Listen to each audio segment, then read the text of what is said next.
Hi everyone, welcome to D Squared Classroom. Thanks for joining. Today I have something a little special for you. I'm going to be interviewing one of my past colleagues, Dr. Linda Hart. Hi Linda. Hi, Dori. So Linda has a very long history of experience in managing heart failure patients, and she has a doctorate in nursing practice, so a wealth of experience. And the first thing that I wanted to ask you, Linda, is what did you find to be the biggest challenge in managing heart failure patients, and what was your approach to tackling it? So I think the biggest challenge to managing heart failure patients, Dori, is the fact to getting them to realize what a devastating diagnosis heart failure can be. We know that the mortality for heart failure exceeds many cancers, and people are much more fearful of getting cancer than they are being diagnosed with heart failure. But with heart failure, there's pretty much a 50% mortality at 5 years of diagnosis. And if you end up in the hospital, a recent study showed that actually it can be upwards of 95%. Mortality, within 5 years. So it's really very devastating. So I think in terms of managing it, just trying to correlate the diagnosis of heart failure to that of cancer, in which case with cancer, we know there is mortality associated with it. We know we have to take chemotherapeutic drugs that may not be, quote, convenient, those sorts of things. And the same sometimes with heart failure. We often treat them with medications that are inconvenient, such as diuretics and those sorts of things. Right, right. Absolutely. Yeah. I remember in one clinical trial that we did, it was really hard to convince patients that they didn't be a trial because they were sick enough. So yeah, that certainly is a challenge. Well, thanks for sharing. And then my second question is, where do you see the future of cardiac care going? Future of cardiac care going a lot of time, certainly to telehealth. I think we've seen a lot of that in the COVID crisis here, that to reach people and really help to treat and care. And we're looking at doing home cardiac rehab and those sorts of things.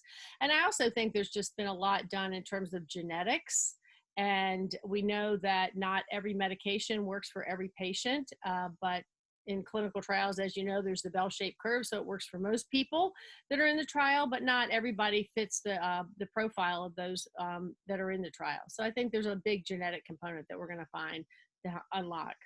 Yeah, absolutely. Well, I think it's exciting in a way. The telehealth piece, I think it's been growing for a while, and now we've got a little bit of a kickstart to, really utilizing it the way we can. So I hope that means positive things for the future. All right, and then I have a few questions for you that you can do as short answers. First is, what's your favorite organ?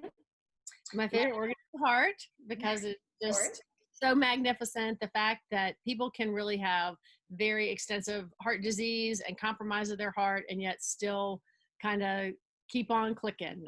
So it's really amazing. And there's really so much that we can do and so much that we can offer patients to improve their quality of life and their heart function. Yeah, great. Next is, what's your favorite medical device? So I'd say my favorite medical device is a stethoscope. It's very old school, I realize that, but nothing replaces the history and the physical examination where you actually touch the patient and actually auscultate their body and their organs. Yeah, I love that. Great answer. And finally, what is your favorite app?